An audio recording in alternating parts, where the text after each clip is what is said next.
안녕하세요, 구독자 여러분. 정말 쇼킹한 일이 있어서 이렇게 찾아오게 되었습니다. 제가 오래 산 것은 아니지만 이 세상에서 눈을 뜬 지 40년이 다 되어 가는데 이런 일이 저에게 일어날 줄은 꿈에도 몰랐습니다. 열 길 물속은 알아도 한 길 사람 속은 모르는 법이라더니 이런 식으로 뒤통수를 맞게 될 줄 누가 알았겠습니까? 정말 저는 상상도 하지 못했던 일이 제 앞에 펼쳐지는데 이 모든 게 꿈이었으면 좋겠다는 생각까지 들더라고요. 그래도 끝끝내 정의는 승리하는 법이라고 제가 모든 수를 동원해서 제자리로 돌려놓게 되었습니다. 이 일을 그동안은 여러 가지 상황이 엮여 있어서 어디 가서 말을 하지 못했었는데 지금은 다 풀어낼 수 있게 되었습니다. 그럼 반전에 반전을 거듭하는 제 이야기 바로 시작하겠습니다. 저는 결혼을 할 때 제일 중요하게 생각하는 것이 신뢰성이었습니다. 세상에 겉만 번지르르 하고 말만 많은 사람들이 한둘이겠어요?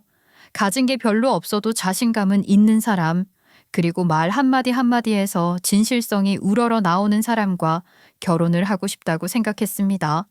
돈이라는 것은 환경의 일부라고 생각을 했어요. 돈이 많으면야 당연히 좋겠지만 돈이 없다고 해서 그 사람의 인생이 완전히 나락으로만 빠진 것은 아니라고 생각했거든요. 돈이 없으면 무슨 짓을 해서라도 벌면 되는 것이고 아껴 쓰면서 모으다 보면 언젠가는 모이게 되는 것이 돈이라고 생각했어요.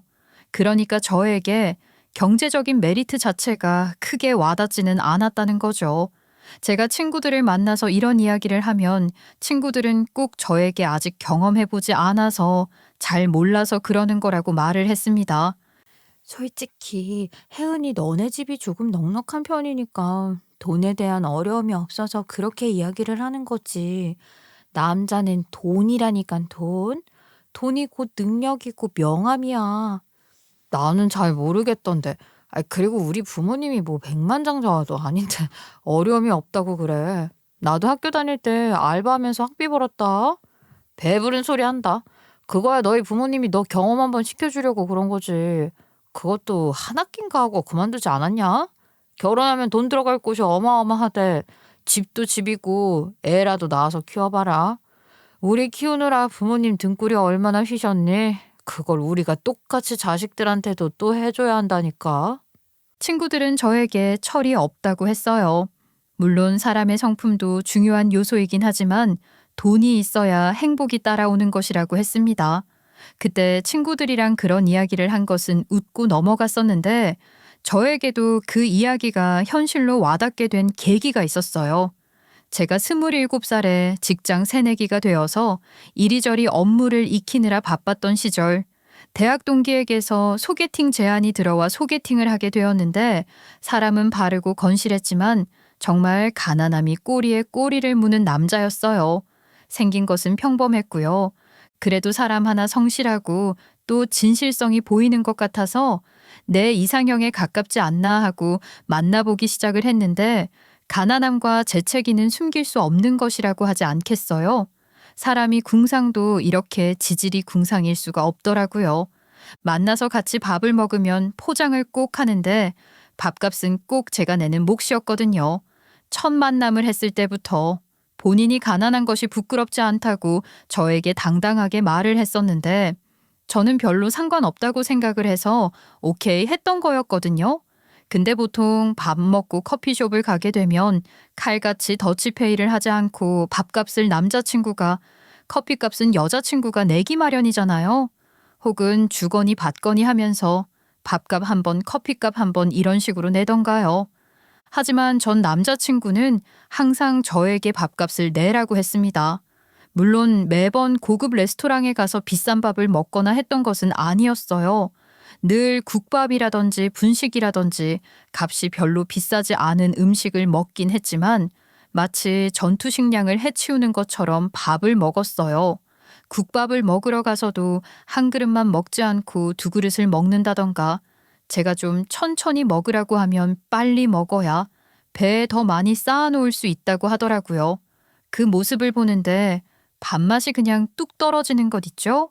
거기다가 저에게 저녁에 밥 사 먹을 돈이 없다고 하면서 저녁거리를 포장하겠다고 말을 하는데 처음에는 저한테 그걸 왜 물어보나 싶었거든요. 그 말은 즉슨 저에게 포장 비용까지 내달라는 뜻이었습니다. 일용직을 전전긍긍하면서 하루살이처럼 산다고 당당하게 말을 할 때만 해도 진실성이 있는 사람이구나. 적어도 여자 앞에서 허세를 부리는 사람은 아니구나 싶었는데 그 남자친구랑 헤어질 때쯤엔 제발 여자에게 적당히 허세를 부릴 줄 아는 사람을 만나야겠다고 생각을 했습니다. 너무 꾸밈이 없으니까 만나는데 쪽팔림까지 생기더라고요. 늘 목이 늘어진 티셔츠에 국밥을 개걸스럽게 해치우면서 제가 없으면 밥도 못 먹는다고 말을 하는 남자친구를 누가 진심을 다해 사랑할 수 있겠어요. 돈이라는 게 중요치 않다고 생각했지만 그것 또한 제 실수였다는 걸 알게 되었죠. 그 다음에 만났던 남자친구는 나이 30에 만나게 되었는데 저보다 5살이 많은 사람이었어요. 말 끝마다 오빠가 하는 사람이었는데 그놈의 오빠 소리 평생 들을 만큼 들었다니까요. 그래도 능력은 조금 있는 사람인 건지 차는 비싼 차를 끌고 다녀서 적어도 돈 때문에 고생을 할 일은 없다고 생각을 했었죠. 거기다가 저를 만나서 고급 레스토랑에도 데려가주고 선물도 가끔 비싼 것들을 안겨주었어요. 속물이라고 생각하실지 모르겠지만 지질이 궁상 같은 남자를 만나다가 돈이 있는 남자를 만나니까 편하긴 하더라고요. 어디를 간다고 하거나 친구들과 약속이 있다고 하면 데려다 주기도 하고 밥값을 계산해 주기도 했어요. 그럴 때마다 제 어깨가 으쓱 올라가곤 했죠. 그런데 신기한 게 본인이 독립을 해서 혼자 살고 있다고 했는데 집을 안 알려주는 겁니다. 직장도 마찬가지고요. 연애를 한 1년쯤 하니까 슬슬 궁금해지더라고요. 집에 초대를 해달라고 해도 극구사양을 하길래 뭔가 숨기는 게 있구나 싶었죠. 그래서 미행을 한번 해봤습니다. 저를 내려주고 떠나는 남자친구의 차를 택시로 뒤쫓았어요. 그랬더니 굽이굽이 서울 한복판에서 무슨 판자촌 같은 골목을 지나서 차를 딱 주차하는데 정말 연식이 한 30년은 되어 보이는 다세대 주택이었습니다. 거기 주차장에 남자친구가 차를 세우더라고요. 저는 남자친구가 집으로 올라가는 것을 보고 깜짝 놀랐어요. 그러면 안 되는 거지만 우편함을 뒤졌더니만 남자친구 이름으로 밀려있는 공과금부터 시작해서 무슨 빚 독촉장까지 와 있는 게 아니겠어요? 한마디로 카푸어였던 것입니다. 차만 외제차 삐까번쩍 한 것을 끌고 다니면서 있는 척하는 사람이요. 제대로 된 직장도 없었고 패스트푸드점에서 그 나이에 아르바이트를 하고 있었더라고요. 저한테 쓴 돈들은 전부 대출을 받았던 것이었습니다. 제가 나름 좋은 직장에 다니고 있고 돈도 잘 번다고 하니까 결혼을 목적으로 저를 꼬시려고 했던 것이었어요. 결혼하고 나면 저한테서 빌부터 살 생각이었던 거죠. 그렇게 2번이나 최악의 연애를 하고 저는 연애 같은 건 2번 다시는 하지 않기로 마음을 먹었습니다. 네, 물론 제가 운도 없게 거지 같은 사람들을 만나서 못 볼 꼴을 보긴 했죠. 그런데 세상에 이런 사람들이 얼마나 더 있을지는 아무도 모르는 것 아니겠어요. 제가 오죽하면 친구랑 같이 새해에 점까지 보러 갔었다니까요.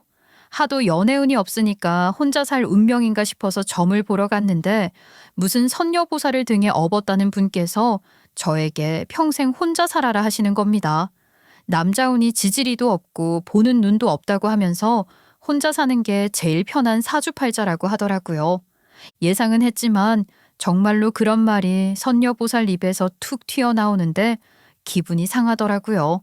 그래서 그 다음에 제가 무슨 짓을 한 줄 아세요? 교회에 나갔습니다. 교회에 나가서 기도를 엄청나게 열심히 했어요. 기도 제목을 골라서 할 수 있는데 좋은 배우자를 만나게 해달라는 기도도 있다고 하더라고요. 친구 따라서 속는 셈 치고 교회에 간 것이었는데 제가 배우자를 두고 기도를 하고 있었는데 갑자기 한 권사님이라는 분이 저에게 다가오시는 겁니다. 아이, 기도 열심히 하는 것은 좋은데 하나님께서 가끔 기도 제목을 지어주시는 경우도 있어. 내가 아까 기도를 하는데 방언이 막 터지면서 사람들의 기도 제목이 막 들려오는 거야. 근데 아가씨 기도는 아가씨랑 어울리지 않는다고 그만두라고 말씀이 들려오는 거 있지? 내가 말을 해줘야 할 것 같아서. 네? 갑자기 하나님의 음성이 들렸는데 제가 배우자를 두고 하는 기도를 듣고 하지 말라고 하셨다고요? 권사님이라는 분은 고개를 끄덕이시면서도 난감한 표정을 지으셨어요. 저는 기가 막혔죠.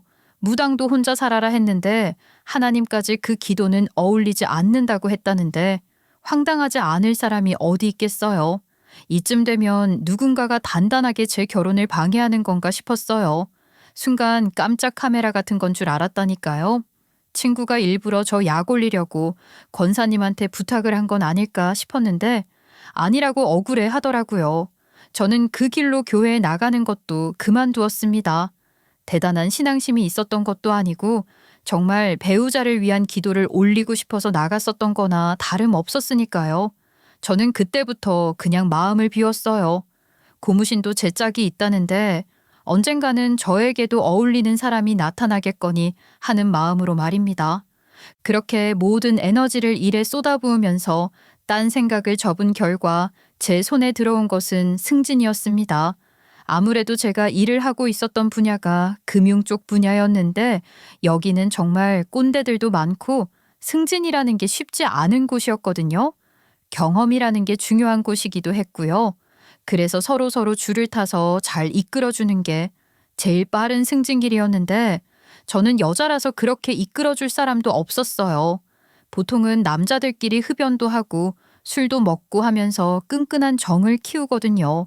저는 술, 담배를 하지 않았기 때문에 어찌 보면 독고다이로 일을 했죠. 당연히 제가 가진 한계가 있을 거라고 생각을 했는데 제가 딴 생각 전혀 안 하고 일에만 집중을 해서 그런 건지 몰라도 성과가 대박으로 난 겁니다.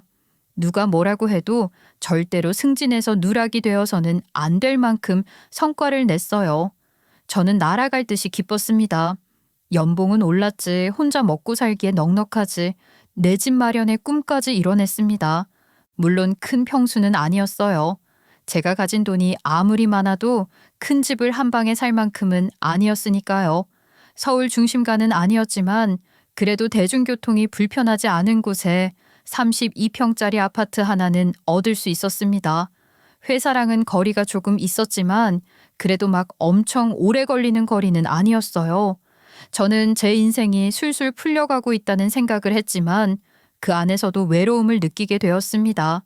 경제적으로, 환경적으로 안정이 되다 보니까 저의 감정을 같이 공유해 줄 수 있는 반쪽이 있었으면 좋겠다는 생각이 들더라고요. 그래서 저는 웃기게도 결혼정보회사에 가입을 하게 되었습니다. 이거 편하더라고요.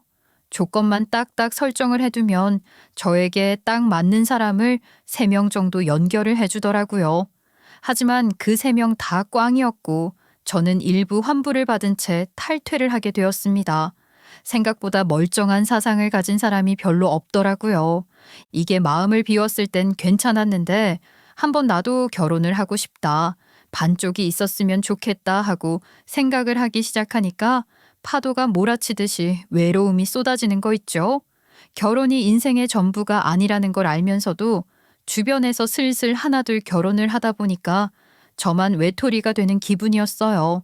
특히 제일 친한 친구가 결혼을 했을 땐 망치로 얻어맞은 것 같은 기분이 들었습니다. 환하게 웃으면서 드레스를 입고 신부 입장을 하는 친구를 보면서 저도 언젠가는 저 드레스를 입고 버진로드를 걸어갈 수 있겠지? 라는 생각을 하게 되더라고요. 더 이상 남자를 만날 구멍이 없다고 생각을 한 순간 회사 후배가 저에게 슬쩍 어플 하나를 알려주는 겁니다. 선배, 이 어플 알아요? 이거 요즘 엄청 유행하는 소개팅 어플인데 결정사랑은 완전히 달라요. 일단 채팅으로 서로 대화가 잘 통하는지 확인도 할 수 있고요. 실물 보기 전에 사진으로 먼저 확인도 가능하고요. 여기서 마음에 들면 찜해 놓을 수도 있어요. 근데 내 나이에 이런 거 하는 건 좀 아니지 않니? 아휴, 내가 벌써 37살인데? 에이, 무슨 나이 걱정을 하고 그러세요. 선배의 나이야말로 한참 창창할 때죠. 여기 보시면 40대 초반까지도 꽤 활발하게 활동해요. 취미생활 카테고리에서 고를 수도 있고 동네 가까운 사람 찾는 기능도 있고 아유, 한번 어플 깔고 해보세요. 선배가 하도 외롭다고 하니까 제가 추천드리는 거예요. 솔직히 어플에서 뭘 믿고 사람을 만나냐 싶었지만 이제는 더 이상 소개팅 자리도 들어오지 않으니까 믿져야 본전이라는 느낌으로 가입을 해봤습니다. 그랬더니 우르르 남자들의 신상이 쫙 나오는데 그중에 외모가 제 스타일인 사람이 있더라고요. 물론 보정이 조금 들어가긴 했겠지만 그래도 멀끔할 것 같았습니다. 일단 찜을 누르라고 했으니 눌렀는데 이게 상대방에게 찜을 하면 알림이 가는 시스템이었나 봐요. 저에게 바로 메시지가 오더라고요. 처음으로 찜을 받아봤다. 소개팅을 하고 싶은 거냐? 자기는 평생 함께할 수 있는 여자를 찾고 있다? 물어본 것도 아닌데 본인 이야기를 술술 하더라고요. 근데 웃긴 게요. 하루 종일 업무 외에는 울릴 일이 없는 휴대폰이 계속 울리니까 심심하지는 않더라고요. 퇴근 후에 지하철을 타고 집에 갈 때마다 곤욕스러웠는데 언제 집에 도착했는지도 모르게 시간이 쑥 지나가 있는 거예요. 저는 그때부터 하루 종일 휴대폰을 들고 그 남자와 연락을 하기 시작했어요. 연락을 꾸준히 이어간 지 2주일쯤 지났을 때 만나자고 요청이 왔고 저는 냉큼 약속을 잡았습니다. 그리고 첫 만남에 너무나도 놀라고 말았어요. 사진이랑 똑같이 생겼더라고요. 딱 보기에도 깔끔하니 값이 나가 보이는 정장 차림에 손목에 찬 시계는 값이 나가 보였어요. 하지만 저는 이미 겉모습에 당해본 이력이 있었기 때문에 전부 의심을 했었는데 저에게 명함을 바로 주더라고요. 본인이 회사를 운영하고 있고 투자 상품을 운용하는 일도 하고 있다. 저랑 꽤 잘 맞아 보인다는 말도 덧붙였어요. 아무래도 제가 금융기관 쪽에서 일을 하고 있었으니까 대화를 조금만 하다 보면 이 사람이 정말 진또배기로 투자에 대해 잘 알고 있는지 아닌지 알 수가 있었는데 그 사람이랑은 심도 있는 대화를 나누어도 대화가 잘 통하더라고요. 겉핥기식도 아니고 전문적이었어요. 저는 점점 신뢰감을 쌓게 되었죠. 그렇게 한 5번째 만났을 때 본인 집으로 저를 초대까지 해주었는데 집에 엄청나게 삐까번쩍 하더라고요. 대리석으로 이루어진 인테리어의 거실 한가운데는 샹들리에까지 있었어요. 그림도 좋아하는 건지 곳곳에 미술품도 걸려 있었고요. 저는 이 사람이다 싶었습니다. 제가 원하는 적당한 신뢰감에 돈도 있고 생긴 것도 멀쩡하고 자기 사업을 하면서 사업 분야에 대해 아는 것도 많고 무엇보다 저를 잘 챙겨주는 사람이었어요. 집에 초대를 해서도 직접 음식까지 싹 차려주는데 가정적인 사람이구나. 좋은 아빠가 될 수 있겠다는 생각이 절로 들었습니다. 그리고 저희의 마음은 통했어요. 저희는 어플이라는 곳에서 만나긴 했지만 서로를 운명처럼 생각했고 정말 첫 만남에서 3개월밖에 흐르지 않았음에도 결혼 상대로 서로를 생각했어요. 저희는 마음이 통했기에 더 볼 것도 없다고 생각하고 양가에 인사를 드리고 바로 상견례를 진행했습니다. 집은 저희가 준비를 해올 테니 혼수는 단단하게 준비해 주셨으면 좋겠습니다. 아무래도 서울 집값이라는 게 만만치 않잖아요. 아휴, 저희 딸이 월급 모아서 장만을 하는 아파트가 하나 있는데 신혼집을 따로 해주신다고요?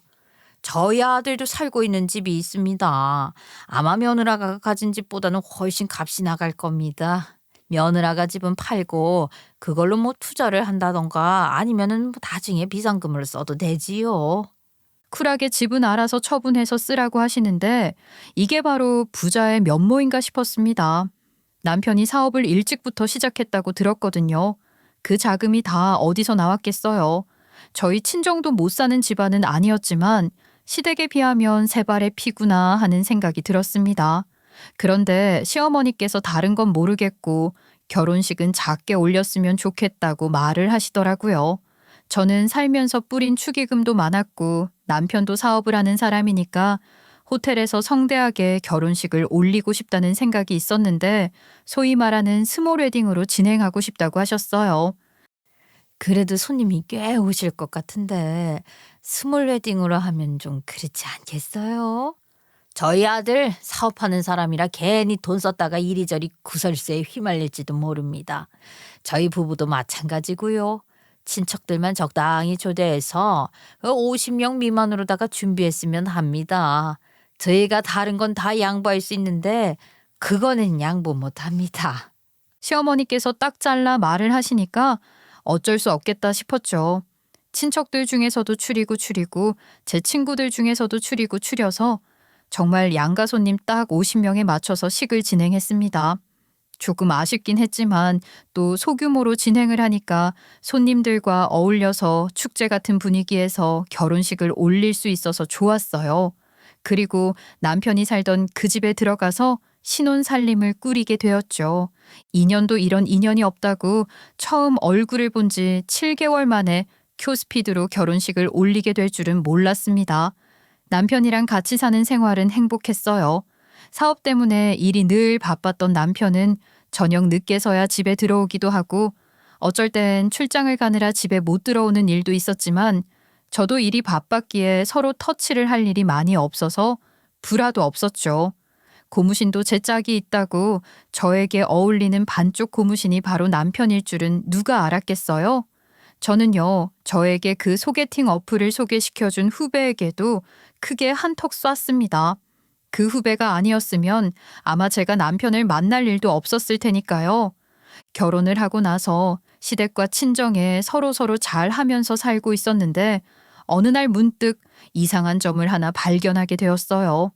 저와 남편이 살고 있는 신혼집은 꽤 신식 인테리어에 값이 나가는 집이었는데 시어머니께서 살고 있는 집은 상대적으로 동네도 좀 후진 동네고 집도 평범했거든요.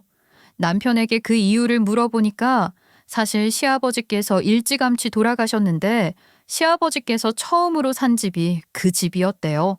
그래서 좋은 집으로 이사를 가자고 말을 해도 시어머니께서 거절을 하셨다고 하더라고요. 또 의미가 있으면 그럴 수 있다고 생각했죠.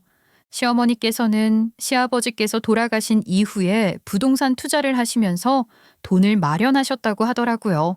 처음에는 아주 작은 땅을 충청도에 사셨었는데 그 땅이 개발이 되면서 큰 돈을 버셨대요. 그렇게 번 돈을 꿍꿍 숨겨두고 쓰신 게 아니라 바로 서울에 아파트 한 채를 사셨고 그 아파트가 재개발에 들어가면서 더 큰 돈을 벌게 되신 거죠. 그 이후에 노후 자금을 조금 떼어놓고서는 나머지로 전부 투자를 하셨대요. 펀트도 하시고 채권도 하시고 주식도 하시고요. 그런데 마이다스의 손인 건지 시어머니께서 투자하는 상품마다 대박이 터지면서 불을 쌓게 된 것이었죠.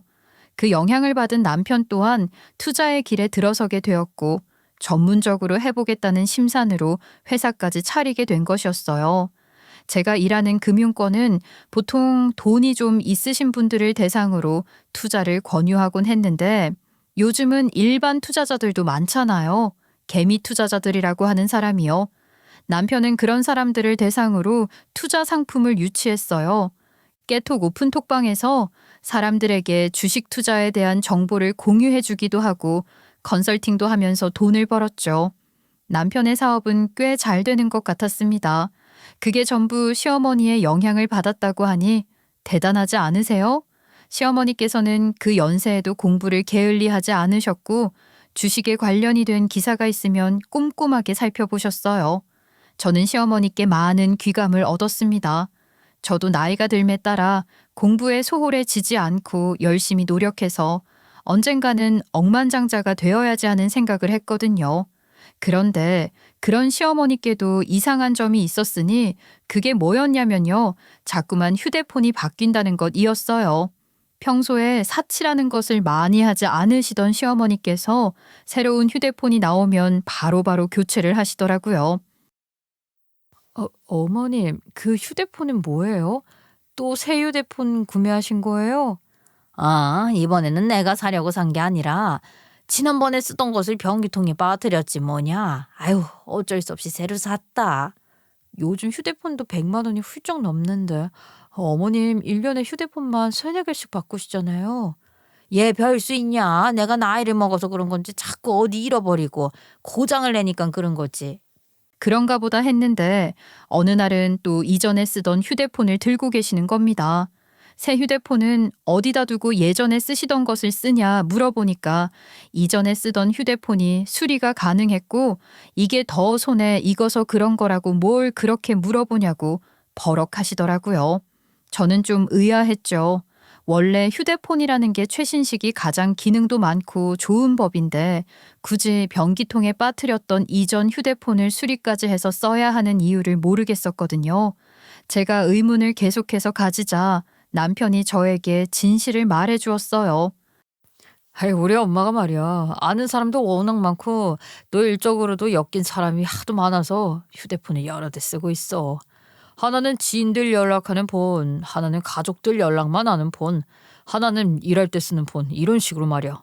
안 그러면 연락이 끊임없이 와서 어떤 게 급한 연락인지 모른다고. 아, 그러면 일 때문에 여러 대 쓰신다고 하면 되지. 왜 나한테 거짓말을 갖고 그러신데? 여러 대 쓴다고 하면 낭비라고 생각할까 봐 그러시는 것 같아.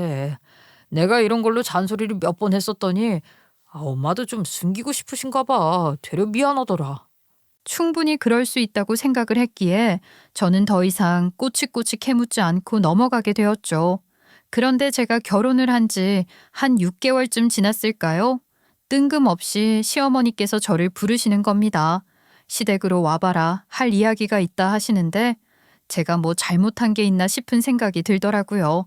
서둘러서 퇴근 후에 시댁에 갔더니 시어머니께서 대뜸 저에게 웬 서류 뭉치를 주시는 게 아니겠어요? 이게 뭔가 하고 살펴보니까 부동산 투자에 관한 서류였어요. 너 집 팔았던 돈 있지? 그걸 여기다가 투자 좀 해라. 다른 건 아니고 저기 지방에 있는 논인데 거기 주변에 몇 년 뒤에 개발된다는 소식이 있다. 봐봐라. 지금 싼 값에 사둬야 나중에 큰 돈이 되는 법이라고. 아유, 어머님, 저는 이렇게 큰 돈 투자하는 게 좀 부담스러워서요.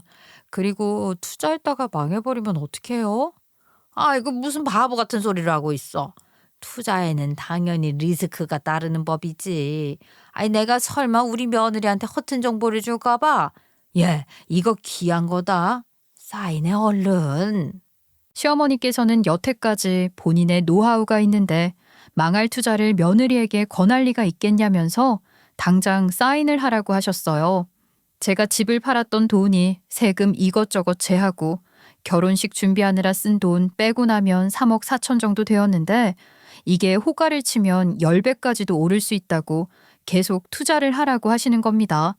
저 혼자 결정을 할 일은 아닌 것 같아서 남편에게 슬쩍 이야기를 했는데 남편이 저에게 그러더라고요.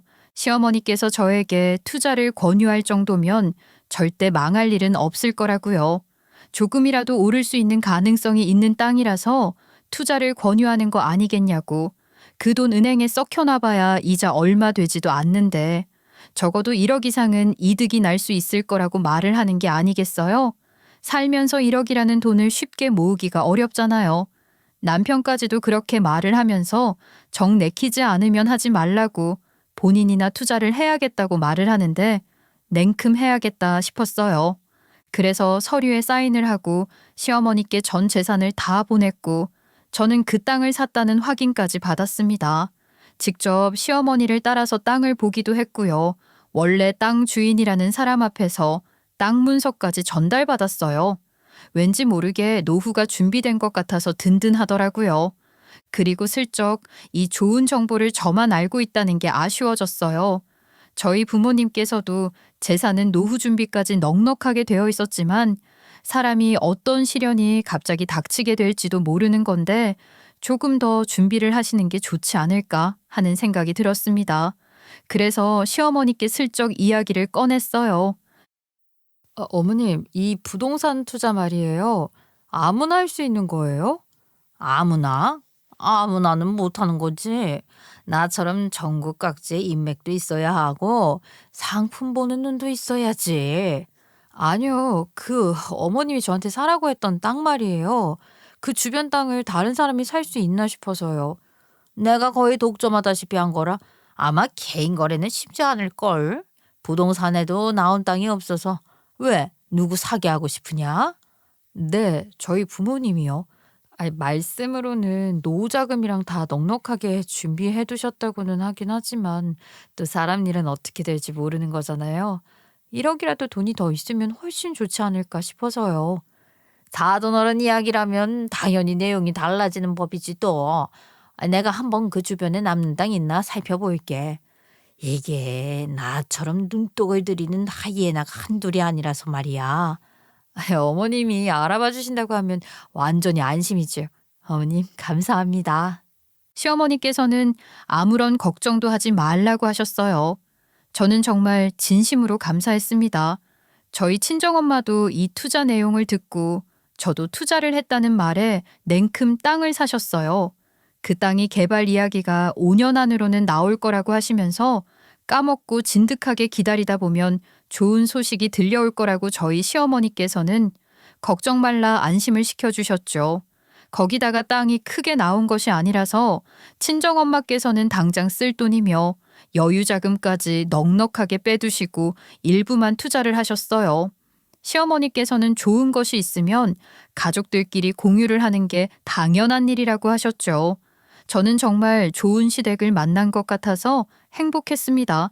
하지만 시댁과의 사이가 좋다고 해서 아무런 문제가 없는 것은 아니었어요. 남편이랑 제 사이가 삐걱거리기 시작했거든요. 결혼을 한 지 1년이 지나자 남편과 제 눈에 씌어있던 콩깍지가 떨어져 나가기 시작했어요. 저희가 너무 서로를 모른 상태로 운명의 상대라고 생각을 하고 결혼을 해서 그랬을까요? 살다 보면 맞춰질 거라고 생각했던 생활 습관들이 쉽게 고쳐지지 않았고 남편과 저는 서로가 서로에게 잔소리를 하는 존재가 되었어요. 특히 저는 저녁은 남편이랑 꼭 같이 먹고 싶었거든요. 혼자서 밥을 먹으면 맛이 없잖아요. 하지만 남편은 꼭 저녁을 밖에서 먹고 들어오는 겁니다. 집에서 저녁을 먹는 날이 한 달에 3번에서 4번밖에 되지 않았어요. 혼자 사업을 하는 사람이 뭐가 그렇게 바쁜지 모르겠지만 지방 출장도 자주 갔고요. 주말에도 일이 있어서 투자자를 만나러 가야 한다고 나가곤 했어요. 분명히 외로운 게 싫어서 인생의 동반자를 만들고 싶은 마음에 알아보고 상대를 찾아 결혼을 한 것이었는데 부가 쌓이면 쌓일수록 외로움은 점점 더 커지는 것 같았어요. 그 커다란 집에 홀로 있으면서 쓸쓸함을 느끼게 될 줄은 꿈에도 몰랐습니다. 남편이랑 크게 싸운 일은 없었지만 서로가 서로에게 소원해지고 있다는 것은 느낄 수가 있었어요.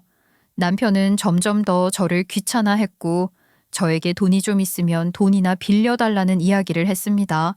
투자자가 크게 투자를 하겠다고 해서 공을 들였었는데 돌연 투자를 취소하는 바람에 돈이 좀 부족하다는 이유였어요. 저는 제가 가진 전 재산을 땅에 투자를 했기에 큰 돈이 있지는 않았지만 월급을 쪼개서 남편에게 쥐어주곤 했죠.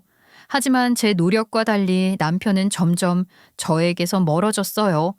그러던 어느 날 남편과 함께 잠자리에 들었는데 남편이 곤히 자고 있는 사이에 침대맡에서 진동이 드르륵 울리는 게 아니겠습니까? 새벽 2시에 누가 연락을 하나 싶어서 남편의 휴대폰을 슬쩍 훔쳐보았어요. 남편이 잠금 설정을 해두었길래 지문으로 슬쩍 인식을 해서 휴대폰을 살펴보는데 정말 잠이 들락 말락한 상태였는데 잠이 홀라당 깨버리더라고요. 남편 휴대폰에 쏟아지는 채팅 메시지들은 가히 충격적이었습니다. 남편과 제가 어플로 만나서 인연을 맺었잖아요. 그런데 그 어플을 계속 유지하고 있었더라고요. 저는 남편과 연애를 시작한 이후에 바로 어플을 삭제했었고 남편도 그런 줄 알았는데 그게 아니었어요. 어플을 들어가서 확인해 보니까 이름도 다른 이름을 사용하고 있었고 직업도 무슨 변호사라고 속여놨더라고요. 거기다가 채팅 메시지 열려 있는 것만 해도 6개가 넘는데 전부 다 어디서 볼까? 오늘 만나서 즐거웠어. 다음에 또 보자. 그런 내용들인 겁니다. 그러니까 한마디로 남편이 회사 일이 바쁘다고 저녁을 먹고 온다고 했던 것도 어플에서 만난 여자들이랑 저녁을 먹느라 늦는 것이었고 출장을 간다고 지방에 가는 것도 어플에서 만난 다른 여자들과 놀러 다니는 것이었어요. 이건 명백한 바람이었습니다. 저는 정말 온몸이 떨리는 듯한 충격에 휩싸였어요.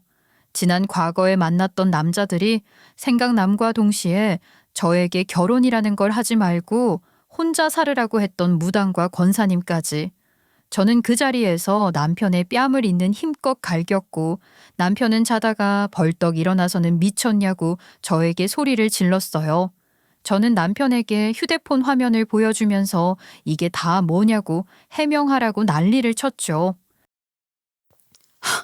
지금 놔두고 어플로 바람 피우니? 당신이 그러고도 사람이야? 어떻게 결혼까지 한 사람이 거기다가 변호사라고 거짓말도 하고 이름도 속여? 나이도 속이지 왜? 아이씨 이딴 걸로 사람 잠을 깨우고 지랄이야 지랄이. 야 어차피 다 똑같은 거 아니야? 너도 어플로 만났으면서 뭐 이렇게 발작까지 하고 그래. 이런 어플 쓰는 사람들 목적이 다 똑같은 거야. 지금 그게 나를 두고 할 말이냐고. 나랑은 결혼까지 했잖아. 우리 혼인신고서에 도장 찍은 부부라고 부부. 근데 뭐 어떻게 사람이 밥만 먹고 사냐? 반찬도 먹어야지. 왜? 불만 있어? 이게 지금 그렇게 적반하장 화를 내면서 넘어갈 일이야? 당신 바람 피운 거고 이 어플 속 여자들 다 상간녀라고. 내가 이걸 보고도 당신 가만 놔줄 줄 알아? 이거 소송할 거야. 하던가. 소송한다고 해서 뭐가 달라지냐? 네가 이 집에 지분이 있어 뭐가 있어? 나는 너랑 이혼할 마음 없다고 하면 그만인데 뭘 그래. 저 여자들한테 상간녀 소송 거는 거야 내 알바 아니고. 남편은 아주 태연하게 말을 하는데 저는 이게 한두 번 겪어본 솜씨가 아니라는 것을 예상할 수 있었어요. 그러면서 모든 것이 갑자기 180도 바뀌고 전부 의심을 하게 되었습니다. 시댁에서 스몰 웨딩을 고집한 이유가 혹시 이전에 결혼을 했었기 때문은 아니었을까 하는 생각을 했어요. 어떻게 그런 것도 모를 수 있겠냐 싶으시겠지만 제가 남편의 가족관계 증명서를 떼볼 일이 언제 있었겠어요. 제 호적이면 몰라도 남편 것을 뗄 일은 없었죠. 숨기려면 얼마든지 숨길 수 있었어요. 남편은 바람을 피우고도 당당했고 저는 이혼을 결심하게 되었습니다. 남편도 저에게 이혼이 무섭지 않다는 듯이 말을 하더라고요. 그런데요, 이게 웃긴 게 남편이 유책 배우자임에도 불구하고 결혼 생활이 얼마 되지 않고 제가 집에 기여를 한 것이 없다는 이유로 재산 분할을 제대로 받지 못했어요. 저는 그냥 혼수 준비한 것만 들고 가라고 하더라고요. 남편에게 위자료를 받은 것도 겨우 1,200만 원이었습니다. 하지만 남편은 그 돈도 못 주겠다면서 재산이 없다는 이유로 저에게 지불을 하지 않았어요. 저는 황당했죠. 이 비싼 집에 살면서 저에게 1,200만 원 위자료도 못 주겠다고 하는 꼴이 웃기잖아요. 거기다가 상간녀들은 하나같이 유부남인 걸 몰랐다고 선처를 해달라고 울고불고 비는데 나쁜 놈은 전 남편이고 사람들은 피해자라고 생각을 하니 상간녀 소송도 못하겠더라고요. 이 사람들도 죄다 속은 것이었어요. 그런데 그 상간녀들 중에서 한 명이 저에게 그러는 겁니다. 그러면 제 돈은 어떻게 되는 건가요? 돈이라뇨? 그 망할 놈한테 돈까지 빌려줬어요? 저한테 투자를 하면 돈을 3배로 불려준다고. 저 전 재산에 투자했어요. 제가 평생 모은 8천만 원 줬다고요. 저는 그 말에 망치로 얻어맞은 기분이었어요. 저는 그때부터 남편을 집에서 내내 기다렸습니다. 시어머니께서는 저의 전화를 받지 않으셨고 집에 찾아가도 집에 없는 건지 없는 척을 하시는 건지 문을 열어주지 않으셨어요. 경찰을 불렀지만 안에서 나오지 않으면 경찰도 어떻게 해결할 방법이 없다고 하더라고요. 꼬박 빈집에서 일주일 동안 남편을 기다렸는데 충격적인 일이 또 일어나게 됐죠. 집에 갑자기 누군가가 쳐들어온 겁니다. 누구세요? 예? 아니 집 비워주시기로 했잖아요. 저희 다음 주에 이사 들어와서 입주 청소 견적 보러 온 건데 아니 아직도 짐을 안 빼줬어요? 아니 그 사람이 집을 팔았다고요? 이 집에 한두 푼 나가는 것도 아니라서 이렇게 빨리 팔릴 수도 없는 집인데. 네? 아니요. 이 집 원래 단기월세로 나온 집인데요. 저희도 딱 6개월 동안 집이 필요해서 단기월세로 구한 거예요. 보증금 없이요. 여기 집주인분께서 매번 그렇게 놓는 집이시라고. 저는 그 자리에서 다리에 힘이 풀려 주저앉고 말았습니다. 그러니까 저희 신혼집이라고 생각했던 이 집 역시 본인 집이 아니었어요. 저에게는 자가인 척 했었는데 이게 전부 거짓말이었던 겁니다. 저는 너무 황당하고 억울하고 이 상황이 믿어지지 않아서 펑펑 울었습니다. 입주 청소 견적을 내려왔던 신혼부부 역시 어쩔 줄 몰라 하면서 저를 위로해 주었어요. 모르는 사람도 이렇게 따뜻하게 나오는데 어떻게 한 침대에서 몸 부대끼고 살았던 전 남편이 저에게 이런 충격을 주는지 알 수가 없었죠. 저는 갈피를 잡지 못했습니다. 경찰도 어떻게 해주지 못한다는 좌절감에 이걸 사기로 신고를 해야 하나 싶었죠. 이미 이혼까지 한 마당에 무슨 소용이 있겠나 싶은 마음까지 들었어요. 그런데 제가 결국 친정에 짐을 싸들고 가자 저희 엄마가 기절초풍을 하시는 겁니다. 멀쩡하게 잘 사는 줄 알았던 딸이 이혼을 한 것도 모자라 사기까지 당한 것 같다고 하니 기절하실만 하시겠죠. 결국 엄마는 제 오랜 친구인 미정이에게 연락을 해보라고 하셨어요. 경찰도 어찌할 수 없다는데 검사는 뭐라도 할 수 있지 않겠냐고요. 미정이는 저랑 고등학교 때부터 친한 친구였는데 3년 전에 해외 연수를 갔다가 얼마 전에 돌아와서 서울중앙지검에 복귀를 했거든요. 저는 미정이에게 바로 연락을 했죠. 미정이는 제 이야기를 듣더니만 당장 저희 친정집으로 오겠다고 했어요. 다시 복귀를 한 지 얼마 지나지 않아서 굵직한 사건 몇 개를 맡아 밤에 잠도 잘 못 잔다고 했었는데 괜히 신경 쓰이게 한 것 같아서 미안했지만 저도 마음이 급해서 빨리 이 불을 끄고 싶다는 생각밖에 들지 않았었거든요.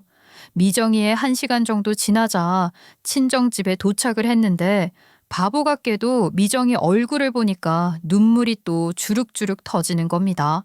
제가 똑부러지게 살고 있는 줄 알았을 텐데 이런 멍청한 사기를 당했다는 것이 부끄러웠어요. 요즘 사기꾼들 수법이 너무 교묘해서 잘 알아차리기 힘들어. 그래서 피해 금액이 얼만큼이나 되는 건데? 그러니까 사기 결혼에 당한 거지 내가. 월세인 줄도 몰랐고 바람을 피운 것도 몰랐고. 그리고 위자료도 안 주고 갔어 이 개놈이. 그럼 그냥 정신적 피해 보상만 받으면 되는 거야? 돈 뜯긴 건 하나도 없는 거고? 아, 최근에 3개월 동안 나한테 돈을 빌려가긴 했었어. 사업적은 필요하다고 했는데 여자들이랑 데이트하느라 쓴 거 같아. 3개월 동안 총 1,000만 원 정도 돼. 근데 나랑 결혼하고 나서 그 집 월세가 한 달에 450만 원이었다는데 그 돈을 왜 내고 살았을까? 그러게 의문이네. 매달 450만 원씩 2년 가까이 되는 시간이면 1억이 넘는 돈인데 그 돈을 쏟아부어서 고작 얻은 게 1,000만 원 정도라는 게 말이 안 되는데 너 뭐 더 없니? 예, 너 왜 그건 말을 안 해? 너 땅 샀잖아, 땅. 너랑 나랑 전 재산 탈탈 털어서 땅 샀잖아. 아이, 그거는 어찌됐든 땅 문서가 있으니까 우리 재산이긴 하잖아, 엄마. 그리고 그 땅도 두 눈으로 직접 봐놓고 거기는 개발 가능성이 있다고 부동산 사람들도 말했었잖아. 아이, 그건 그렇긴 한데 그게 아니면 이 사람들이 왜 우리한테 그 돈을 쏟아부었겠어. 갑자기 잠적은 왜 했겠냐고. 그렇게 의심을 하기 시작하니까 등줄기에 식은땀이 주룩 흐르더라고요.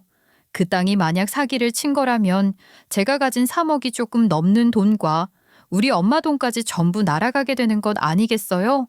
그 정도 돈이라면 이 사람들이 월세를 그 비싼 돈 주고 내면서 사기를 칠 법하다는 생각이 들었어요. 그래서 저는 땅 문서를 미정이에게 보여줬죠. 엄마도 마찬가지였고요. 그런데 미정이가 그 문서를 유심히 보더니만 기가 막히다는 얼굴을 하는 겁니다. 그러더니 저에게 우리 시어머니와 찍은 사진이 있냐고 물어보는 게 아니겠어요? 저는 시어머니의 사진을 보여주었어요. 제가 결혼식을 올릴 당시에 미정이는 해외 연수에 가 있었기 때문에 결혼식에 참석을 하지 못했었거든요. 미정이가 연수를 떠나고 제가 남편을 만났고 미정이가 연수에 돌아와서 복귀하느라 정신없을 때 이혼을 하게 된 것이었으니 시댁 식구들부터 남편까지 마주할 일이 없었죠. 시어머니의 사진을 보더니만 미정이가 심각한 표정을 짓는 겁니다. 어머, 이 여자가 너네 시어머니였어? 진짜 미치겠다. 이 여자 사기꾼이야. 정가 25범에 지금도 사기에 연루되어서 조사받는 사건이 4건이나 있다고.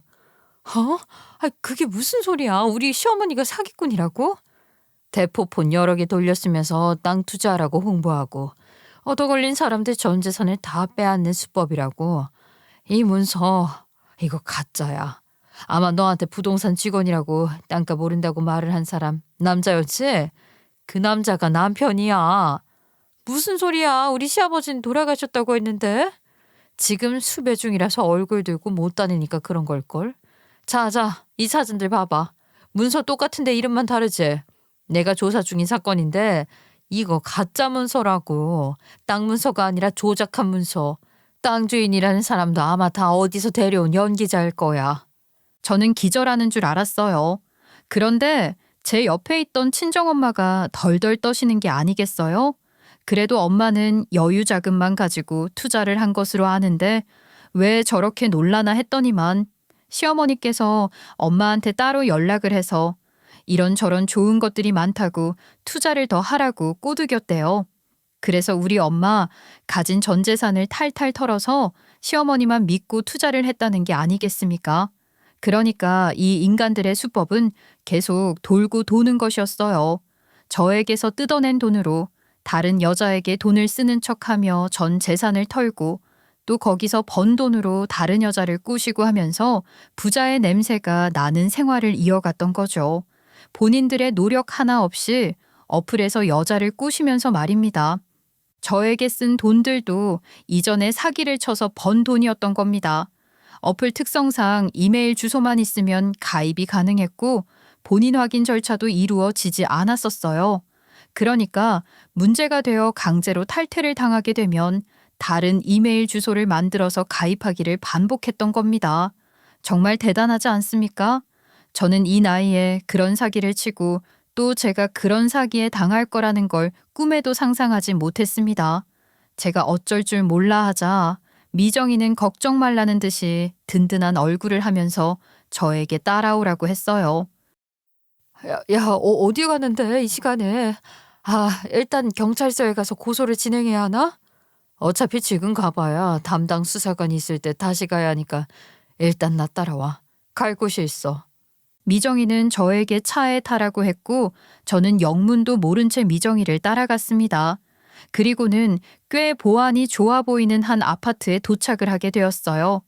경비 아저씨는 익숙하다는 듯이 문을 열어주었고 저희는 보안문을 쉽게 통과해 한 집 앞에 설 수 있었습니다. 그리고 미정이는 그 집 벨을 눌렀어요. 안쪽에서 누구시냐는 물음이 들려왔는데 미정이가 배달 왔습니다 하더라고요. 그 소리에 문이 벌컥 열리는데 그 순간 미정이가 팔을 안으로 집어넣어서 문을 닫지 못하게 막았습니다. 당황해하는 집주인은 바로 시어머니였어요. 아니, 여기를 어떻게 알고 찾아왔어? 여기서 뭐 하세요? 아니, 이 집은 또 뭐고요? 설마 여기서 새로운 사기를 치시는 거예요? 제 돈 내놔요. 내 돈 내놓으라고. 무슨 돈을 달라는 거야? 그 땅 얘기하는 거야? 내가 땅 문서 줬잖아. 그냥 그거 가지고 있으면 나중에 큰 돈 된다니까는. 그거 사문서 위주잖아요. 제대로 된 땅 문서도 아니고 조작한 땅 문서면서. 아니, 도장이라도 새로 좀 파는 정성을 가지지 그랬어요. 이전 피해자들이랑 똑같은 도장으로 찍어두니까 꼬리가 밟히지. 일단 제 사무실 가서 이야기하시죠. 이미 고소건이 4건이나 있으시던데 하나 더 추가되시겠어요. 아이, 당신 누군데 그래? 누군데 지금 남의 집 와서 행패를 부려. 내가 확 그냥 경찰에 신고라도 해야지. 어머, 그럴 줄 알고 제가 먼저 신고했는데 5분 이내로 출동한다고 했는데. 그 순간 엘리베이터가 도착했다는 띵동 소리가 들렸고 우르르 형사로 보이는 5분이 시어머니 집 앞에 섰어요. 시어머니께서는 당황해하셨죠. 누나를 이리저리 굴리고 있는데 집 안쪽에서 무슨 일이냐는 듯이 남자 둘이 걸어 나오는데 전 남편과 부동산 주인이라고 했던 그 남자가 있었어요. 그러니까 미정이 말대로 그 남자 죽었다던 시아버지였던 것입니다. 저는 정말 기가 막혀서 아무런 말이 나오지 않았습니다. 형사들은 시어머니부터 시작해서 그 집안 사람들 전부를 체포했어요. 아이, 지병 수배자가 이렇게 좋은 집에 숨어 살고 있을 줄 상상도 못했네요. 검사님, 감사합니다. 아니, 뭘 이런 걸로요. 제 사건이니까 저한테도 필요한 체포인걸요. 그럼 경찰서에 가서 남은 이야기 하실까요?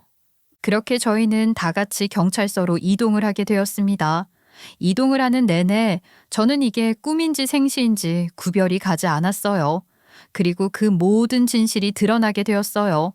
저 말고도 이전에 4명의 피해자가 있다는 사실, 시어머니께서는 그동안 땅 투기를 가지고 시아버지와 함께 공모해서 사기를 쳤던 사실까지 전부 다 밝혀지게 되었죠. 그리고 그들이 은닉해둔 재산이 어마어마하다는 사실도 알게 되었습니다. 저희에게 보여주었던 그 땅 또한 본인의 땅이 아닌 영 모르는 사람의 땅을 가지고 사기를 쳤다는 사실까지 밝혀졌어요. 당연히 죄목이 한두 가지가 아니었기 때문에 처벌의 수위는 높을 것으로 예상이 되었습니다. 저는 고소를 진행하겠다고 했고 그제서야 시어머니께서는 저에게 빌기 시작했어요. 전 남편 역시 이번 고소건까지 합쳐지면 처벌이 몇 배 강화될 것이라는 걸 알았나 봐요. 이미 진행되어 있는 고소건을 처리하는 와중에 추가 범죄를 일으킨 거니까 훨씬 큰 처벌을 받게 될 거라는 건 다들 아는 사실이었죠. 하지만 저는 그 처벌을 원했기 때문에 절대로 선처하지 않겠다고 했습니다. 내가 속여먹은 건 잘못했어. 돈을 벌어야 한다는 것은 알았는데 노동으로 버는 게 너무 힘들었어. 어플 통해서 사기치면 큰 돈 벌 수 있어서 나도 모르게 자꾸 이런 짓을 했나 봐. 합의만 해주면 내가 돈 다 갚을게. 그러니까 제발 한 번만 용서해주라. 어? 싫은데? 나는 당신이 아주 평생 감옥에서 썩어서 안 나왔으면 좋겠어. 끝까지 죗값 다 치렀으면 좋겠다고. 나 이번에 들어가면 못 나올지도 모른다. 제발 한 번만 봐주라. 싫다니까 그러네. 나는 봐줄 생각 전혀 없고 제발 피해자들의 마음이 다친 만큼 너도 다쳤으면 좋겠다. 감옥 생활 아주 해피할 거야. 잡범들은 괴롭힘도 많이 당한다고 하던데. 남편은 제 앞에서 무릎까지 꿇었지만 고소장이나 기대하고 있으라고 말을 했죠. 저도 믿는 구석이 있었어요. 시댁에서 꿍쳐놓은 은닉 재산들은 이미 추적이 된 상태였고 피해자들에게 돌려주기 위해서 추징기 되어 있는 상태라고 했거든요. 이 사건은 꽤 오래전부터 질질 끌고 오던 사건이었고 미정이에게 넘겨지면서 빠르게 진행이 되고 있었는데 저까지 나타나게 된 거죠. 제일 최근까지 제가 그 사기꾼들과 교류가 있었다는 게 꽤 도움이 될 수 있었어요. 저는 그 뒤에 전 남편과 시댁 식구들의 동선부터 시작해서 어떤 말을 했는지 어떻게 돈을 뜯어갔는지에 대해 낱낱이 진술을 했습니다. 그리고 그들은 그토록 제가 바라던 대로 법정에 서게 되었어요. 저에게만 그랬던 것이 아니라 다른 피해자들에게도 동일한 방식으로 신혼집을 월세로 얻어서 속여왔고 실제로 신혼생활 한번 해보지 못하고 돈만 뜯긴 사람들도 많았어요. 그나마 저와 오랜 시간 혼인관계를 유지했었던 것은 제가 돈을 잘 벌고 저희 친정도 재산이 있으니까 이 돈으로 평생 얹혀 살까 고민이 되어서 그랬던 거라고 하더라고요.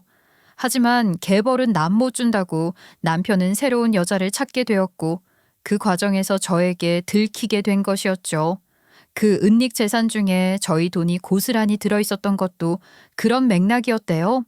나중에 저와 평생 살 마음이 들면 그 돈을 돌려주려고요. 그런데 투자를 했으니 이자를 붙여서 줘야 하지 않겠어요?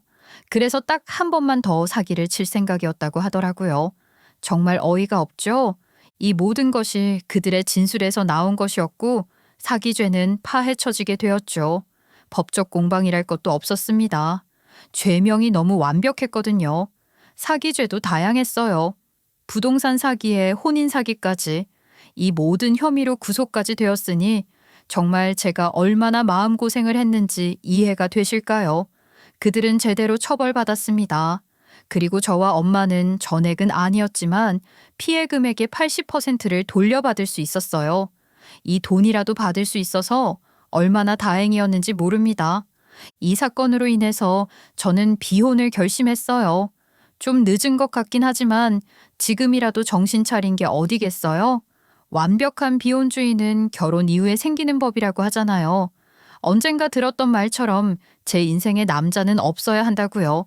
저는 이제서라도 그 말을 명심하며 살아보려고 합니다. 제 인생에 남자는 2번 다시 없을 겁니다. 무당도 하나님도 그랬는데 너무 먼 길을 돌아온 것 같네요. 아무튼 제 사연 기가 막히고 코가 막히시죠? 당사자인 저는 어땠겠어요? 그래도 시간이 지나 지금은 조금 마음이 편안해졌습니다. 여러분도 고민이 있으면 익명의 힘을 빌려 한번 털어놓아 보세요. 저처럼 속이 시원해질지 모릅니다. 저는 지금 속이 시원한 것 같네요. 그럼 제 사연 여기서 마치도록 하겠습니다. 감사합니다.